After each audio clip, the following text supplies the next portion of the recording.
we've been clapping and saying how happy we are. And I have a special reason for you to clap for me today.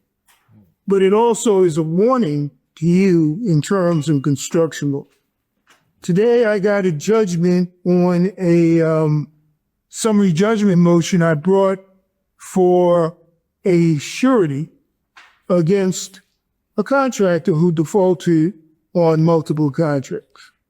The award that I got for my client was $10,500,000. That's great for my client, but it says something about the contractor who lost. And one of the things as I think about it, and, you know, if you're a lawyer, you talk to your clients generally when things are going wrong. Because when they're going right, you ain't afraid to talk to you because you make building. And they're not going to give you credit for what they are doing. So when they call you, the problems are coming. So the subject that we're talking about in terms of construction law, you got to think about the plus and the minus. And one of the biggest things that happened with the contractor who I ended up suing had been very successful working in a range of projects between about 9 million to 12 million. And then ran after and got the part, what he thought was the pot of gold, a $21 million contract, and got about not even halfway into it and found out it was beyond what he can have. And the reason I say that is the wing isn't the big thing. It's nice and whatever. It's the completing, surviving, and walking away with some money in your pocket. Because that's the real deal of what you're doing when you're in business. It's what I do, being in business, it's what you do. And part of this process is that when you talk about a contract is an allocation of risk. So what you have to do when you are thinking about the terms and conditions of the contract is to understand the risks that are involved and the risks that you as a business person can accept.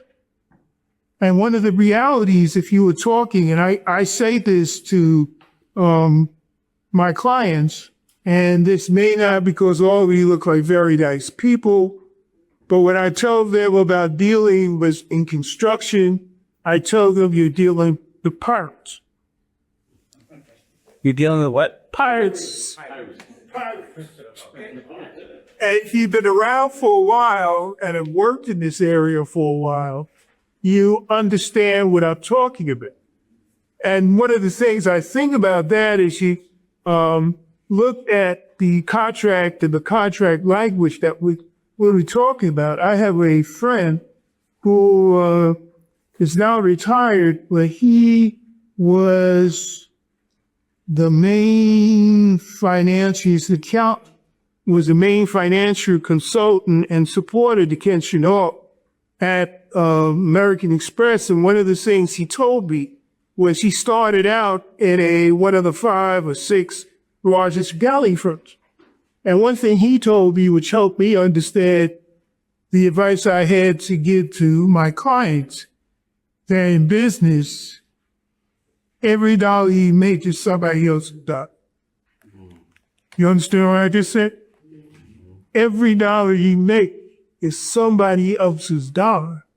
And then somebody else will want to recapture what it is that you have that they believe should be theirs. So when you were looking at this, I taught many courses for the SCA and the MTA, whatever. And in those mentor courses, they are embracing and friendly and being helpful. But as you learn those skills, understand that the day you walk out of that course, you walk into the job. So you have to be learning not just to shake hands and smile, but to be able to defend and protect yourself when you walk out. For example, it's mentioned about you dealing with the larger construction firms. Picard and Stapleton has been rated by the rating agencies the premier construction law firm in the country. We represent the Turners, the Scadspears, the Dragados.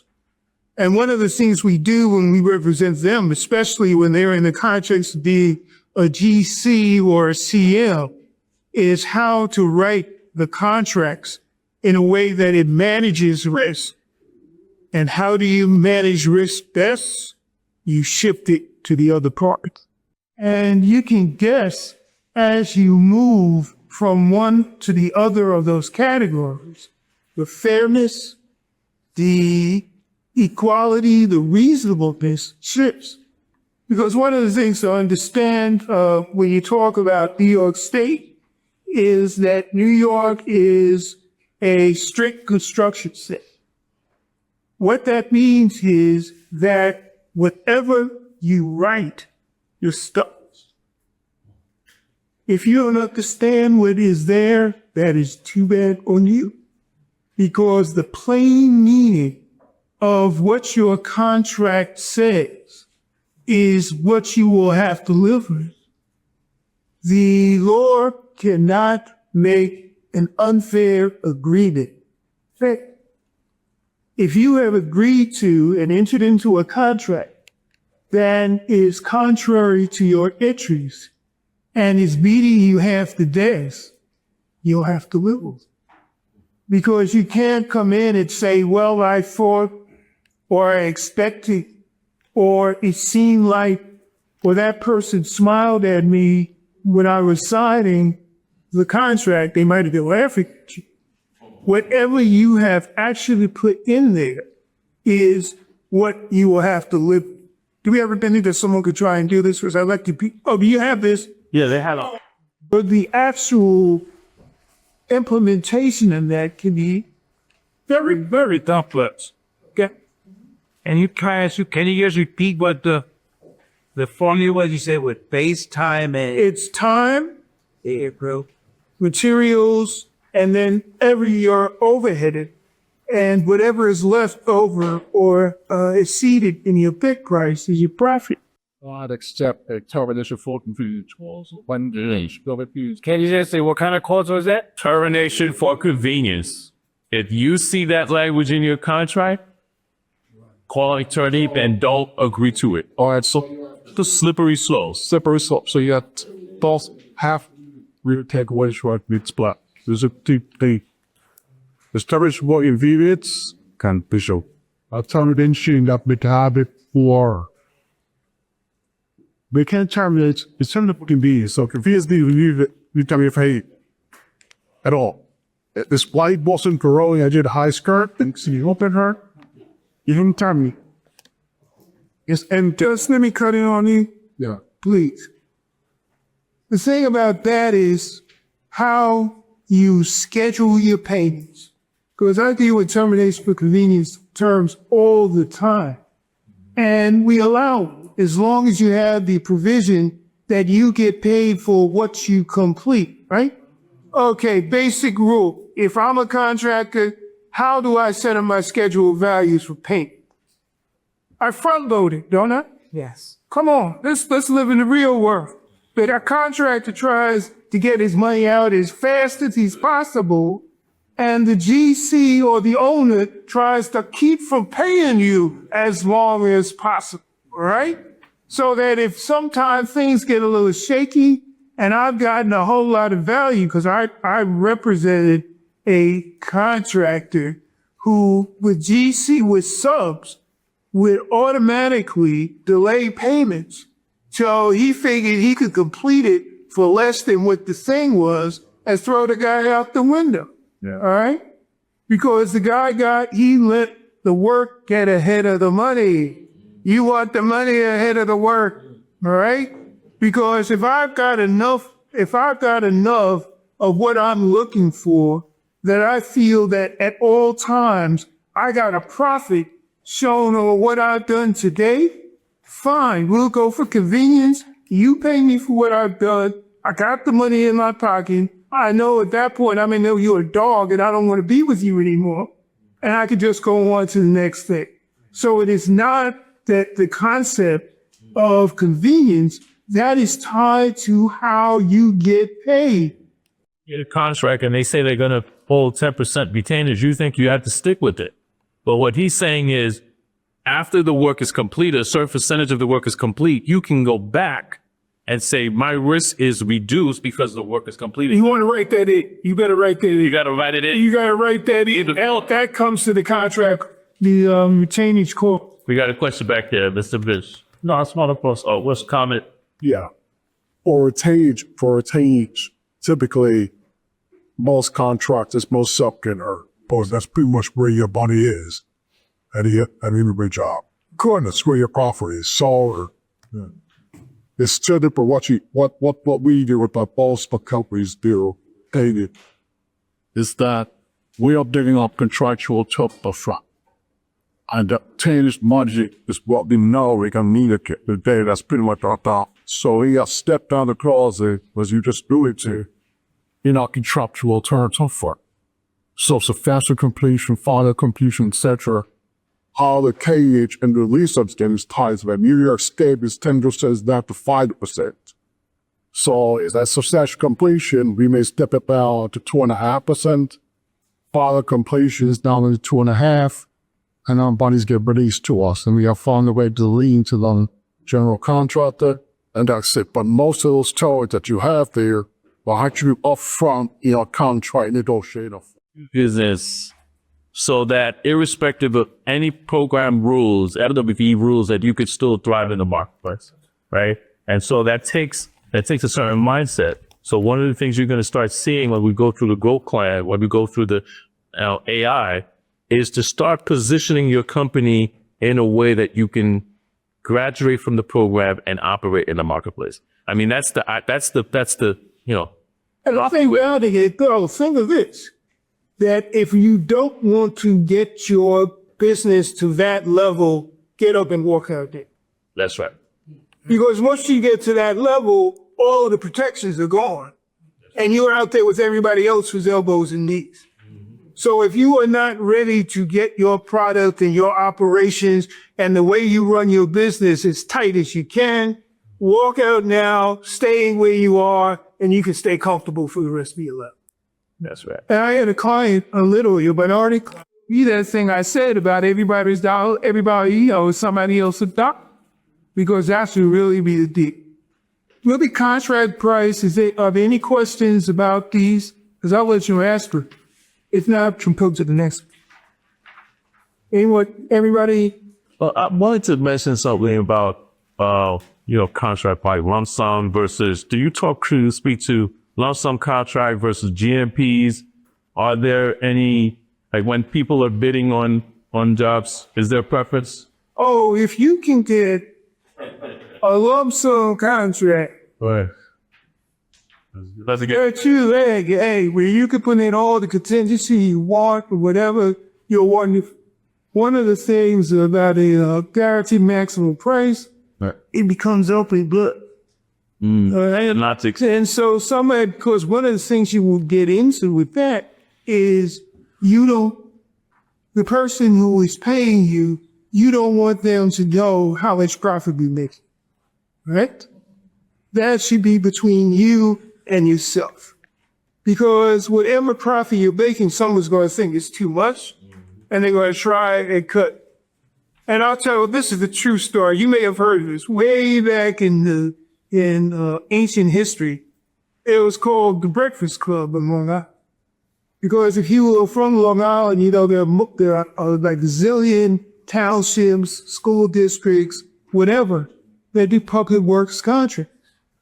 And all of them, because of the finance war, the state finance war, they had to do them as low bid lump sum contracts. And these members of the Breakfast Club would meet literally for breakfast, where they would look at and they were all upside. They would look at all the lump sum contracts that were getting ready to come out. And they would figure a price that would guarantee, wait, hold on to your seats, 35%. 35%.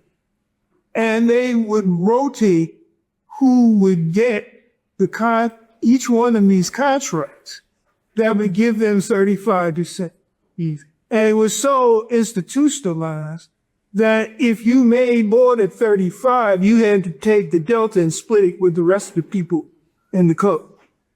They finally found out about it. It was bid fraud, et cetera, so people went to jail. But I met a guy who, when I was at the SCA, who had taken over his family business from his farm, who was a member of the Breakfast Club. They had a house bordering on Long Island Sound, so you could get an idea of what it was like. And we started talking in the SCA. I think we were talking about a GMP. He said, "You got to be crazy." He said, "If that's the case, I might as well play the stock market, go to Atlantic City because I'm not gambling. I'm not in this state to gamble. So a lump sum, if you can get it and get in, because the concept of a lump sum is that whatever you make, that you guarantee to the owner or GC that for this price, I will give you this.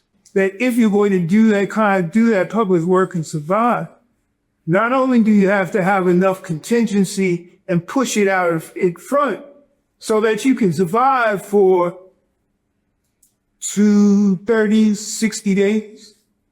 90? We're 90 days, but at least 30 and 60, would you have? Well, the way the contracts are written, you gotta waste 90 days, almost by definition. And if you don't get it within that, if you get past that 25th day, it rolls into the next one, which then pushes you another month back. But one of the things in your bidding, sit down and do that calculation of when, first of all, if you were doing everything right, you were going to be paid. And make sure, and one of the problems with that is that they usually will have language that your invoice or request for payment or acquisition has to be accepted. Has to be accepted. Now, what would happen when I was at the SCA, that acceptance process started to die around April 1st. And so, but you still had to, because you could not stop work. You had to keep working. One of the things I had a situation where a minority contractor who was real good and was actually, I think he decided to give up on his Bitcoin because as he figured it out, it was a labor-intensive project, and his cost of labor was so serious that if he waited those 60 to 90 days, he would have trouble. And he was a union contractor. He wouldn't be able to pay the benefits. And then he was looking at the union coming in and grabbing all his folks and putting them out of business. And he literally just said, I know I can do this work, but I can't. Looking at the time frame for the payments, I can't survive that long because I don't have those kinds of financial resources to be able to do it. And the work wasn't something that he could force early payments to cover. So all of these things are part of your not only thinking about how you run your business, but yes, in terms of what you build. And what kind of bids you could take. Because, one of the thing about this is if you got to go out there and you got to figure in your debt service, if you want to, assuming that you have, financial strength to borrow, or you borrowing from, somewhat legitimate, less legitimate, or somebody who tells you if it's not there tomorrow, I'll break your leg, And it becomes a factor in your ability. Because I have had clients who have run at one time or another with all of those categories.